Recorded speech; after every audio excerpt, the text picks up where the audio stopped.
Good evening, folks. This is Andy Pedraza with Special Effects Academy. We're on the April 11th of 2021, start of the week session in the Forex trading room. We will be going through our standard agenda, look at the prior week's results, our currency strength meter, fundamental announcements scheduled, a look at the charts, any setups we see in progress, and a few words in conclusion. Starting with the ledgers, on the long-term ledger, we had a bit of a slide back on account of one closed trade, but we are carrying open trades at profit. And of course, we've been opening more trades as the market continues moving. So we will just let these trades run their course. So as I said, a slight drawdown on realized gains, but we're still there with a lot of good stuff on open trades. The intermediate term ledger, reasonably flat. We slid back a percentage point or so. We've had multiple trades open and close, some at a loss, some at profit, and we're down, as I said, about 1% from where we were last week, and we still have quite a few trades playing out. The main concern, both on this account and the short-term account, is going to be that Euro Swiss short we were we were carrying from last year. That's gone decidedly negative. I'm probably going to close it out on the short term very soon, and I will very likely continue holding it on the intermediate. So that's where we are. And as I said, here's the short term. We've got that one trade open, and I do want to get that margin back so we can do better things with it. Notes and opportunities for improvement. We're actively trading intermediate and long term, and the short term, as I said, is still carrying that open trade, eating up the margin from last fiscal year. Breakouts happening on several pairs, as well as some support resistance being tested, and COVID and its effects on the global economy still at the forefront of everything.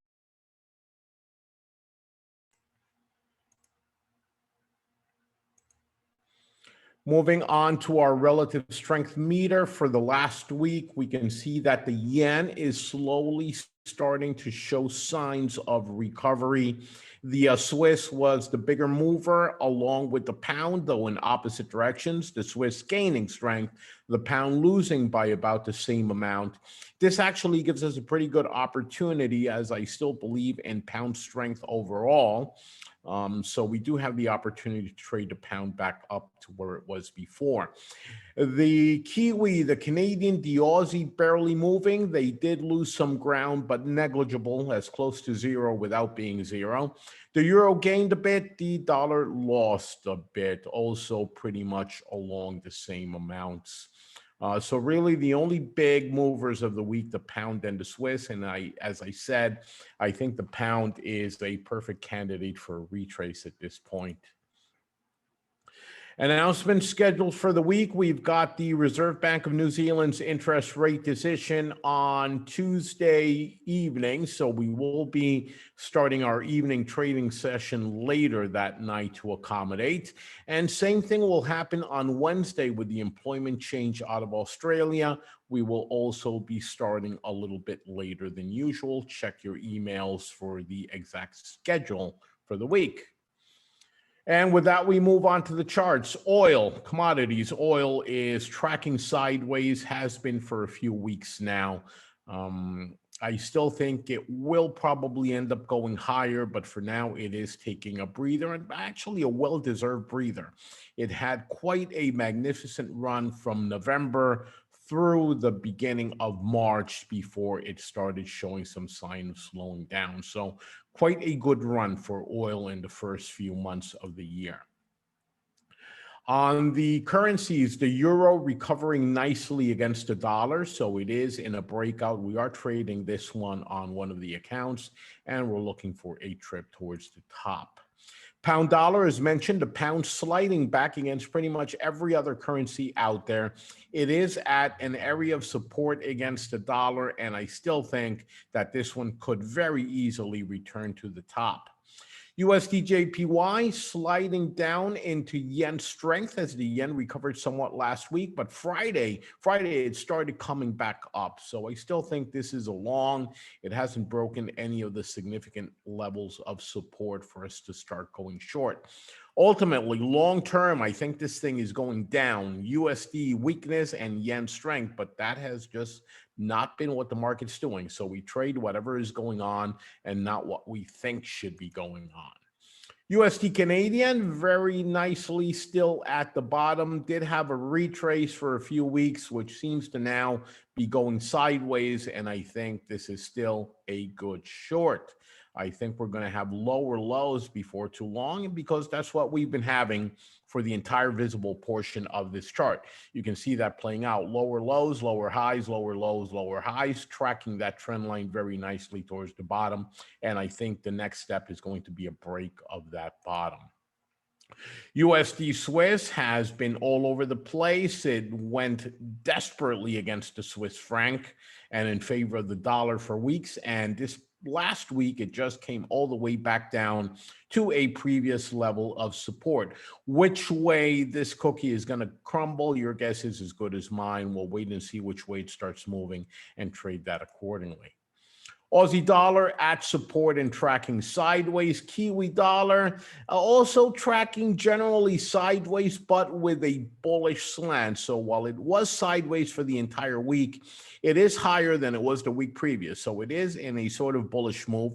It's still below that descending trend line, so we're still waiting for a breakout. But this is another one where I think a trip to the top is very much in the odds.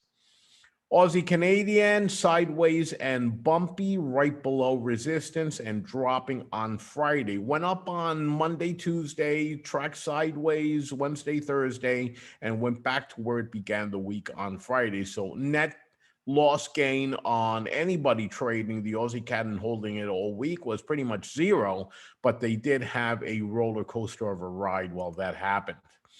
Euro Swiss dropping, and this is our open trade on short-term and intermediate, which I'm definitely not liking. It is at support, so we'll see if it starts coming back, but I'm going to pull the plug on the short-term account.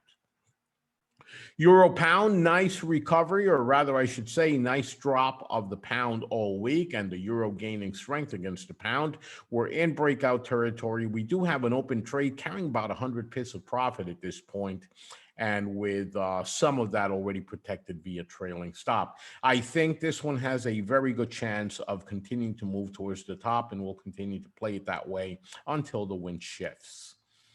Euro JPY at the top. You could say it's in breakout territory, but it hasn't moved away from the topmost level of support resistance, and it's been there for weeks, months, at this point, more than a month. That it's been playing around at that level and not really moving away. So might be running out of steam. The yen, as mentioned, tried to do a little bit of a strength play last week. Not a big one, but still you can see that it just stopped this thing in its tracks. Euro Canadian also bouncing up down against levels of support resistance, ultimately trapped right now in a sideways channel with, well, it could break out in either direction. I still think the CAD has a lot going for it, so this may start going lower, but until it does, we will wait. Pound JPY, the yen recovering and the pound losing. So we had that retracement to support last week. Could have been much worse. So this tells you that the pound is definitely not giving up the fight. Even with the pound weakness and the yen strength, it didn't move too far. It's sticking to that rather steep inner trend line, and we're still waiting for a breakout towards the top. Aussie JPY starting to curve back down after hitting resistance, but again, not a convincing move yet. More sideways than anything else.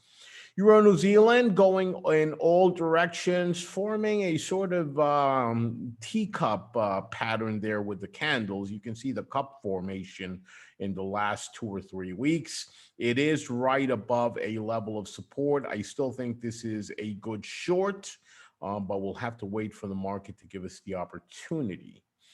Pound Canadian, Canadian strength, pound weakness made this one almost but not quite break support there in the middle of the channel. So we're waiting to see what the new week brings. I very much suspect at some point, could be this week, could be next, that this thing is going to start trying to retrace back up.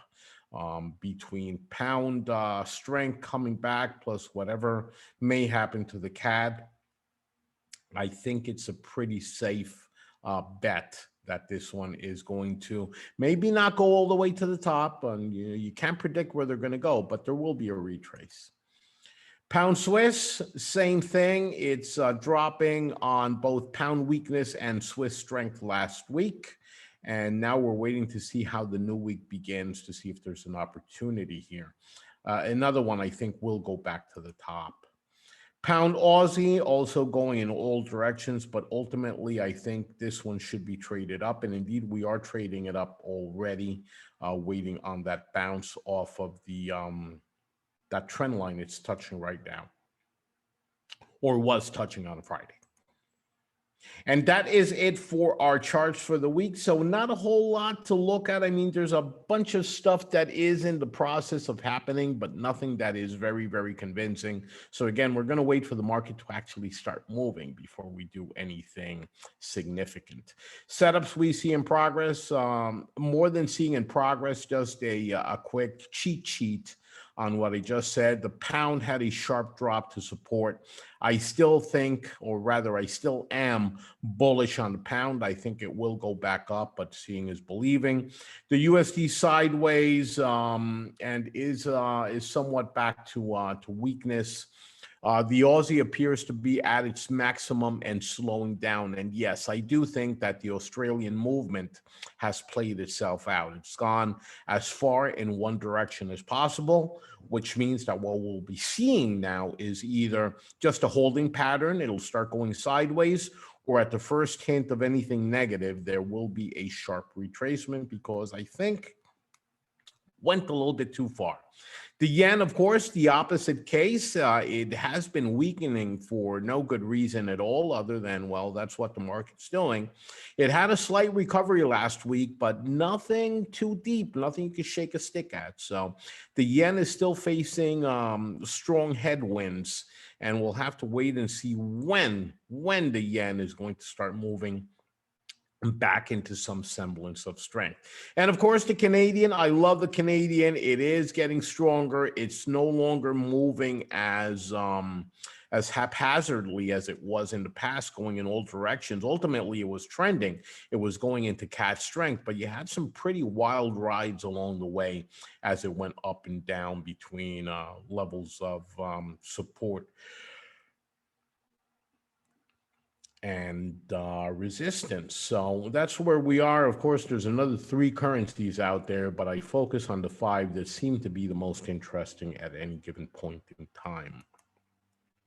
And that's it, my parting words. And I've said this a lot this session, the bouncy markets. Volatility is the one thing that allows us to make big profits. I know it may be scary to watch the market moving up and down, doing its roller coaster thing, but if it wasn't moving that swiftly and that deeply, we wouldn't have the ability to make the big profits. Of course, it also increases the risk. If you're on the wrong side of one of these movements, it can be devastating. And the way you control this is by not risking too much in any one trade.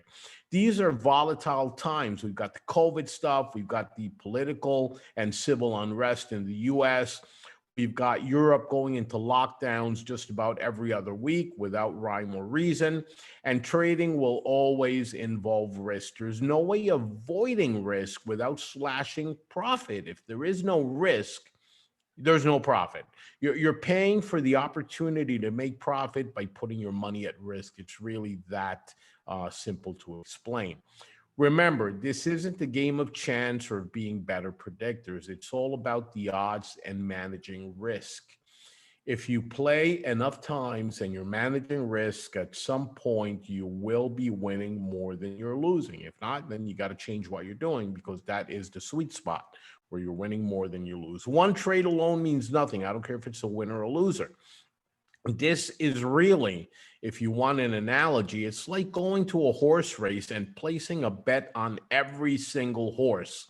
And then having a bookie, that's the guy that takes the bets, bookie that's so lost that he will let you return some of the bets and refund some of your money before the race is ended. So you can actually see, well, this one isn't going to win. Let's get rid of this bet and pile up the ones you no longer want. Go to the bookie and get, 50, 60, 70, 80% of your money back.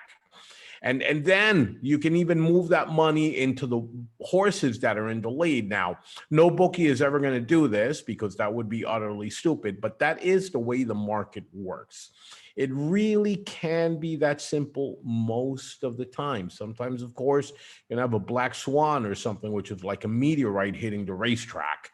But usually you can very easily use the horse race analogy for this. So that's going to be it for us for this start of the week. We will be back, of course, tomorrow for our regular evening session for those of you who are subscribers, of course. And I look forward to seeing everybody throughout the week. And those of you not subscribing, well, I guess I'll catch you next Sunday. This is going to be, we're going into a very busy period for me in particular. I run a couple of different companies. The trading is one side, but I also do some very significant real estate investments.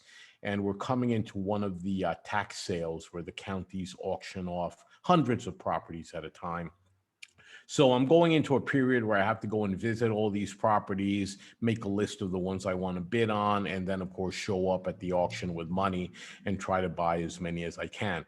This auction, actually, 2 of the auctions are happening at the end of this month. So it's going to be crazy. So there may be here and there sessions that I cancel simply because I'm tied up. So that doesn't mean I'm not trading, just means I probably won't be doing it live. And again, it's just going to be these next 2 or 3 weeks, which are going to be utterly insane for me. So my apologies in advance. I will do my best to send out an announcement if I do cancel or postpone any session in a timely fashion. But if I don't, please forgive me in advance. It doesn't happen too often. But when it does happen, I got to pay attention to it. So that's going to be it for me this start of the week. Any comments or questions from anyone?